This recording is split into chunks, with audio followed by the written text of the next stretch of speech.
Germany's regional train tickets offer an affordable way to explore the country's cities, countryside, and attractions. Germany offers several types of regional tickets: state tickets for travel within one state, across the country tickets for nationwide travel in a single day, weekend tickets for Saturday or Sunday travel, and the new Deutschland ticket, offering unlimited monthly travel for €49. You can purchase regional tickets through the DB Navigator app, ticket machines at train stations, the Deutsche Bahn website, service centers, or regional transport websites. For the best prices, consider booking in advance whenever possible.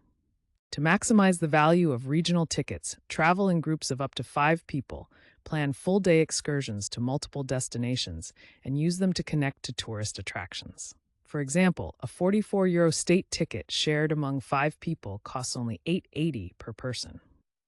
Popular regional routes include Munich to Neuschwanstein Castle, Berlin to the Baltic Sea coast, Frankfurt to the Rhine Valley, Hamburg to Lübeck, and Dresden to Saxon, Switzerland.